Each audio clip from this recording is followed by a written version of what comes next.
الله من الشيطان الرجيم. بسم الله الرحمن الرحيم. إنا نحن نزلنا الذكر وإنا له لحافظون. محترم حضرت نائب امیر شریعت صاحب دامت برکاتہم، حضرت مولانا وسیع احمد قاسمی صاحب نائب قاضی امارت شریعت، حضرت مولانا عارف حسین صاحب شیخ الحدیث مدرسہ اسلامیہ سردار شہر راجستھان،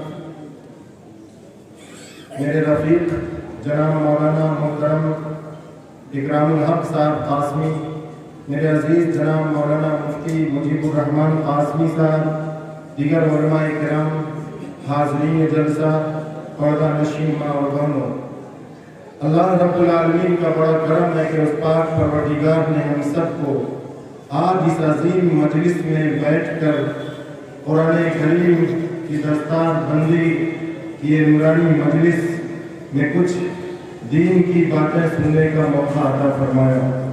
میں شکر گزار ہوں جلسہ کے منتظمین کا بھی کہ جنہوں نے مجھے اس لائق سمجھا اور آپ سب کی ملاقات کا اپنے آپ کو ذریعہ بنایا۔ میرے بھائی، تھوڑی دیر گفتگو ہونی ہے، آپ سب سے توجہ کی درخواست ہے، اس لیے اس پروگرام کی جو نسبت ہے وہ قرآن مجید کی طرف ہے، اور جس چیز کی نسبت قرآن مجید سے ہو جاتی ہے اس کی اہمیت بڑھ جاتی ہے۔ اس جلسے کی بھی نسبت قرآن مجید سے ہے، اس لیے عام جلسوں کے مقابلے میں اس کی اہمیت یقیناً بہت زیادہ ہے۔ اللہ رب العالمین نے قرآن مجید میں ارشاد فرمایا، إِنَّا نَحْنُ نَزَّلْنَا الذِّكْرَ وَإِنَّا لَهُ لَحَافِظُونَ، کہ ہم نے قرآن مجید کو نازل کیا اور ہم خود اس کی حفاظت کرنے والے ہیں۔ آپ سب کو معلوم ہے کہ اس نبی کریم صلی اللہ علیہ وسلم کی بعثت سے پہلے اور قرآن مجید کے نزول سے پہلے دنیا میں جتنی ساری کتابیں یا صحیفے اللہ رب العالمین نے نازل کیے، ان تمام میں کچھ نہ کچھ تعریف کر دیے گئے۔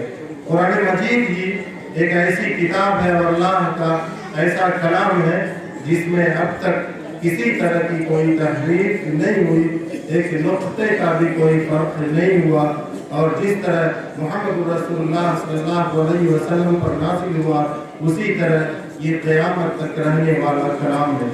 میرے بھائیوں، جب یہ کلام کا نزول ہوا اور تاریخ میں یہ لکھا ہے کہ دنیا کے قائم ہونے سے 1000 سال پہلے اللہ رب العالمین نے جب قرآن مجید کے کچھ حصے کی تلاوت کروائی تو فرشتوں میں یہ دھوم مچ گئی، فرشتے ایک دوسرے کو مبارکباد دینے لگے، اور اس بات کا ان کو احساس ہوا کہ کتنا مبارک ہوگا وہ فرشتہ جن کے ذریعے سے یہ کلام زمین پر اتارا جائے گا، یعنی نبی آخر الزمان جناب محمد رسول اللہ پر اتارا جائے گا۔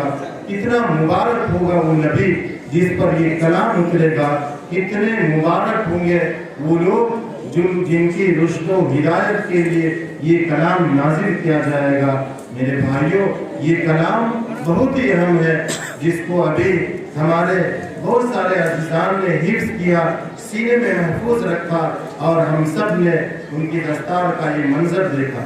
میرے بھائی، یہ کوئی معمولی نعمت نہیں اللہ کی طرف سے، یقیناً ایک بہت بڑی نعمت ہے، جس نعمت کے آ جانے کے بعد، حاصل کر لینے کے بعد، سینے میں محفوظ کر لینے کے بعد یقیناً ایمان کی حفاظت کی گارنٹی لی جا سکتی ہے۔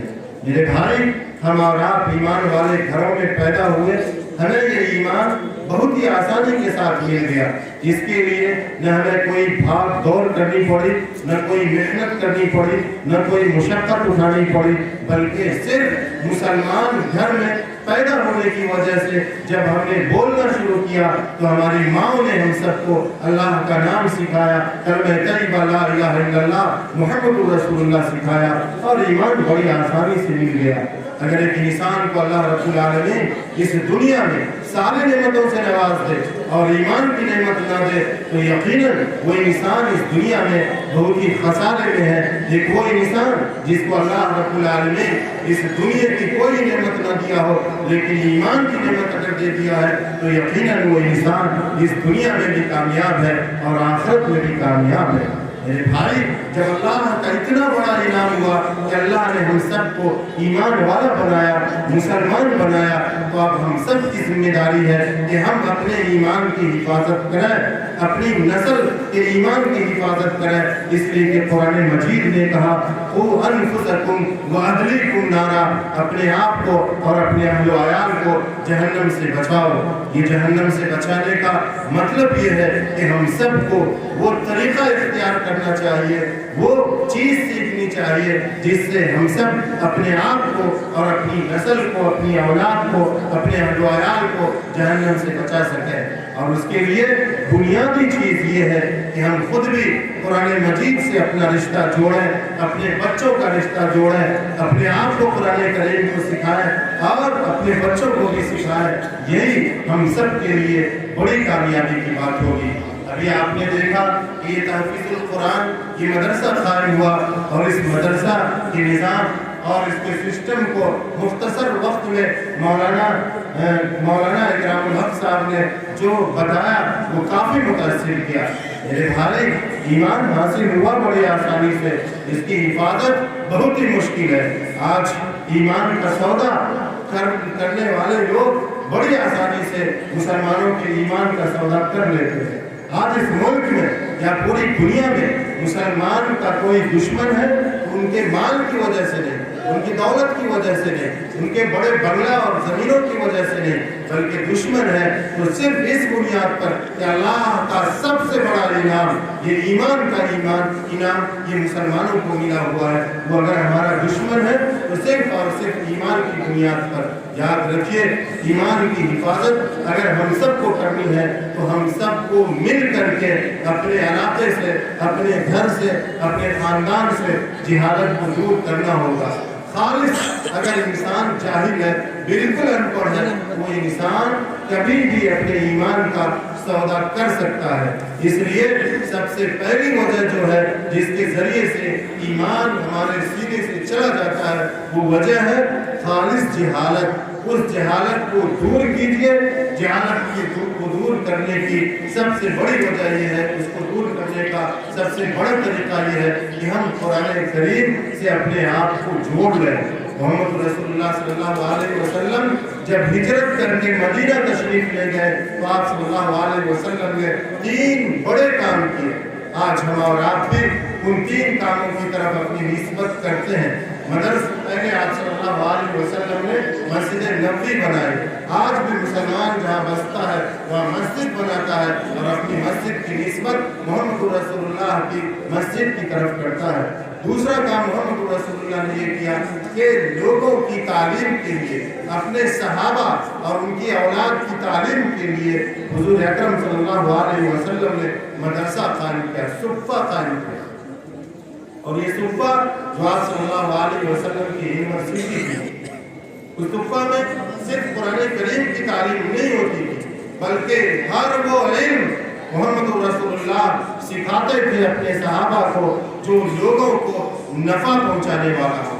اچھی طرح سے سنیے، محمد رسول اللہ کے صفہ میں صرف قرآن مجید کی تعلیم نہیں ہوتی تھی، صرف احادیث رسول کی تعلیم نہیں ہوتی تھی، بلکہ محمد رسول اللہ کے اس چبوترے پر دنیا کا ہر وہ علم سکھایا جاتا تھا جو انسانی زندگی میں نفع پہنچانے والا ہو۔ مجھے خوشی ہوئی کہ مولانا اکرام الحق صاحب نے بتایا کہ ہمارے اس مدرسے میں حفظ کے ساتھ ساتھ 8ویں یا 10ویں تک کی تعلیم بھی دی جاتی ہے۔ یہ علم نافع ہے جو ہر انسان کو سیکھنے کی ضرورت ہے۔ اللہ رب العالمین اس مدرسہ کے تمام منتظمین کو بہتر بدلہ عطا فرمائے۔ یہ پہلی وجہ ہے کہ انسان خالص جاہل ہو، قرآن نہ پڑھا ہوا ہو، دینی علوم سے اس کا کوئی واسطہ نہ ہو، اپنے ایمان کا سودا کر لیتا ہے۔ الحمدللہ یہاں یہ مدرسہ قائم ہوا جہاں لوگ دینی علوم کو حاصل کر کے اپنے ایمان کی حفاظت کر رہے ہیں۔ اللہ رب العالمین ہم سب کو قرآن مجید اور دینی علوم کو حاصل کرنے کی توفیق عطا فرمائے۔ دوسری وجہ یہ ہے کہ ہم نے اپنے بچے کو ایسی تعلیم دی جو تعلیم قرآن کریم کے علم سے خالی ہے، جو تعلیم احادیث رسول سے خالی ہے، جو تعلیم دینی تربیت سے خالی ہے، تو یہ بچہ جو کہ کوئی عیسائی مشنری اسکول میں پڑھا ہو یا کسی اور کے اسکول میں پڑھا ہو، اب یہ بچہ جو 20-25 سال تک غیروں کے اسکول میں پڑھا، نہ کبھی جمعہ پڑھا، نہ پنج وقتہ پڑھا، صرف عید بقرعید میں اگر وہ گھر آیا تو سال میں 2 رکعت عید اور بقرعید کی نماز ادا کی، اب یہ بچہ جب کہیں باہر جاتا ہے تو یہ بچہ اپنے ایمان کا سودا کر لیتا ہے۔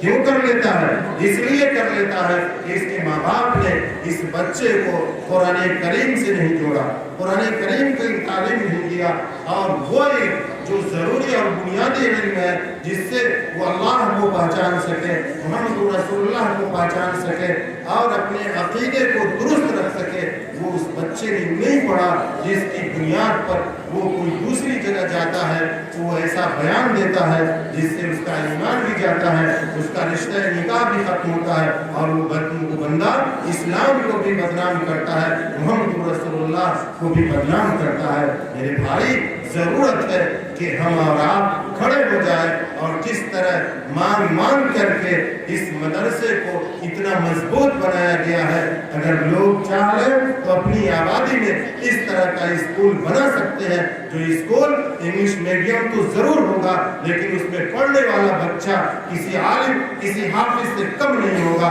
میں ساؤتھ افریقہ میں رہا ہوں کچھ دن، میں ایک اسکول میں وہاں جمعہ کی نماز پڑھنے گیا، اسکول میں جو بچہ نماز جمعہ پڑھایا، جمعہ کے دن تقریر کیا، خطبہ دیا، وہ اسکول کا میٹرک کا بچہ تھا، 10ویں کا بچہ تھا۔ میں اگر یہ کہوں تو یقیناً مبالغہ نہیں ہوگا کہ ہمارے یہاں کے عالم بھی اتنے اچھے انداز میں قرآن شریف نہیں پڑھتے ہیں، خطبہ نہیں دیتے ہیں، اتنا اچھا قرآن نہیں پڑھتے ہیں۔ ان لوگوں نے یہ محسوس کیا ہے کہ اگر ہم نے اپنے بچوں کو دینی ماحول میں دنیا کی تعلیم نہیں دیا تو یہ ہمارے بچے ہمارے دین سے ہٹ جائیں گے، ہماری نسل برباد ہو جائے گی۔ اس کی وجہ سے ان لوگوں نے ایسا اسکول قائم کیا کہ مدارس کے بچے بھی ان کے سامنے کمزور نظر آتے ہیں۔ بس میرے بھائیوں، ضرورت اس بات کی ہے کہ آپ اپنا ایسا اسکول قائم کیجئے جہاں رکھ کر کے آپ کا بچہ جہاں دنیا میں بڑے سے بڑے منصب پر پہنچنے کے لائق بن سکے، وہیں جنت کا بھی وہ مستحق بن سکے۔ وہیں جب ہمارا اور آپ کا انتقال ہو جائے تو ہمارا بچہ اس لائق ہو کہ وہ نماز جنازہ پڑھا سکے۔ آپ نے اس کو سب کچھ تو دنیا کے لیے دیا، لیکن آپ نے اس لائق نہیں بنایا کہ جب ہم اور آپ مرے تو وہ بچہ ہمارے لیے دعائے مغفرت پڑھے، وہ جنازہ کی نماز پڑھا سکے۔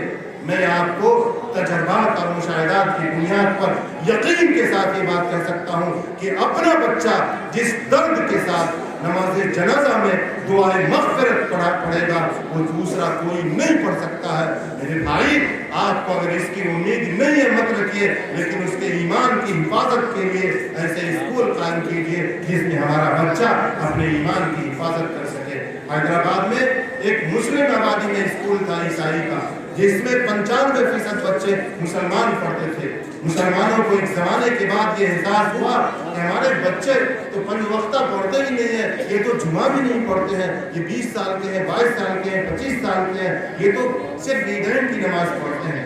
یہ احساس ہوا جب گئے اسکول انتظامیہ کے پاس یہ درخواست لے کر کہ آپ ہمارے بچوں کے لیے آدھے گھنٹے کا وقت جمعہ کو خالی کیجئے، ہمارا امام آئے گا اور آپ ہی کے میدان میں جمعہ کی نماز پڑھا دے گا۔ انتظامیہ نے جو جواب دیا، ایمان والوں سمجھیے کہ ہم کہاں پہنچے ہوئے ہیں۔ انتظامیہ نے جواب دیا کہ آپ اپنے بچے کو لے جا سکتے ہیں، لیکن ہم اپنے اسکول کے نظام میں کوئی تبدیلی نہیں کر سکتے۔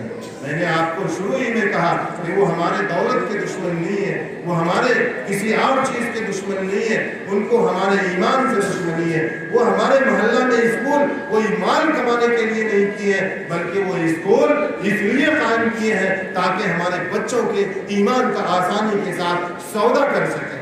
میرے بھائی کیا اتنی بڑی آبادی میں آپ لوگ ایک اسکول نہیں چلا سکتے ہیں؟ یقیناً چلا سکتے ہیں، شرط یہ ہے کہ مولانا اکرام الحق کی طرح آپ کو بھی فنا فلا ہونا پڑے گا، ان کے اساتذہ، ان کے جو منتظمین ہیں ان کی طرح اپنے آپ کو اس میں لگا دینا پڑے گا، پھر کیوں نہیں اسکول قائم ہوگا۔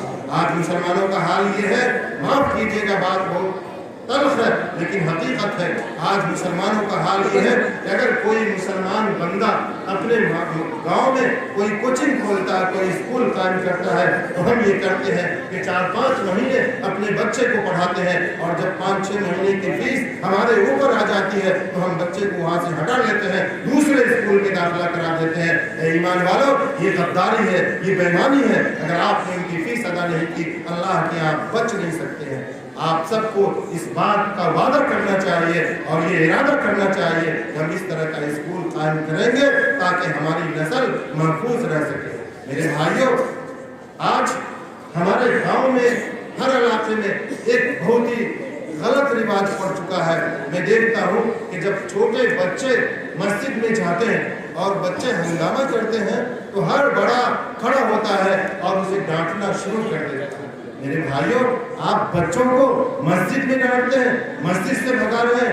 جب یہ بچے مسجد سے متنفر ہو جائیں گے، جب یہ بڑے ہوں گے تو کبھی مسجد نہیں آئیں گے۔ محمد رسول اللہ صلی اللہ علیہ وسلم حالت نماز میں ہوتے تھے اور حسن حسین پیٹھ پر سوار ہو جایا کرتے تھے۔ یہ کیا ہم اور آپ کو نہیں بتاتا ہے کہ ہم اور آپ کو اس بات کا خیال رکھنا چاہیے کہ بچپن سے بچوں کو مسجد کا رخ کیجیے۔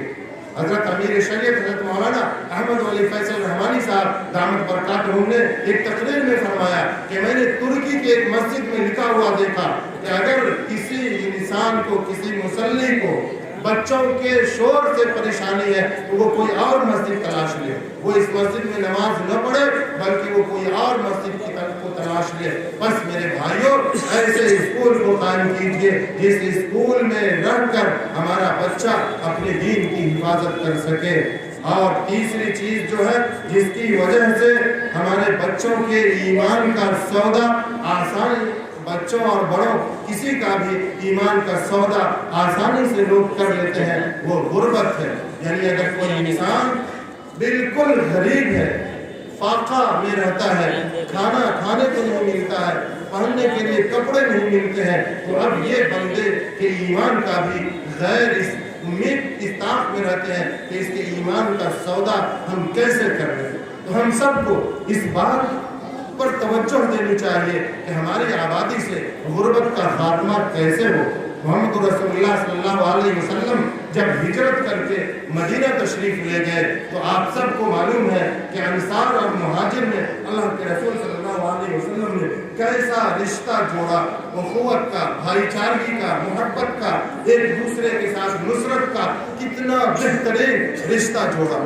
آج حالات ایسے ہو گئے ہیں، ہمارا ایمان اتنا کمزور ہو چکا ہے، ہم اتنے گر چکے ہیں کہ اگر ہم ایک ماں باپ کے 2 بھائی ہیں اور ایک بھائی کو اللہ نے خوشحال بنا دیا، ایک غریب بن گیا ہے، ایک کے پاس کچھ پریشانی ہے تو خوشحال اسے مڑ کر کے نہیں دیکھتا ہے۔ میرے بھائی، یہ ہمارا ایمان اس کا تقاضا نہیں کرتا، ہمارا ایمان یہ تقاضا کرتا ہے کہ اس بھائی کی مدد کرو، اس بھائی کو سہارا دو، اس بھائی کو مالی اعتبار سے مضبوط کرو۔ ایسا نہ ہو کہ وہ بھائی غربت کی وجہ سے اپنے ایمان کا سودا کر جائے۔ اللہ کے رسول صلی اللہ علیہ وسلم نے فرمایا کاد الفقر ان یکون کفرا، مجھے ڈر ہے کہ فقر و فاقہ کی وجہ سے کوئی کفر تک نہ پہنچ جائے۔ اور یقیناً اس ملک میں اس طرح کے واقعات ہو رہے ہیں کہ غیر ہمارے غریب مسلمانوں کو لالچ دے کر کے، کچھ پیسے دے کر کے اور ان کے ایمان کا سودا کر لیتے ہیں۔ میرے بھائیوں، کب ہم لوگ بیدار ہوں گے،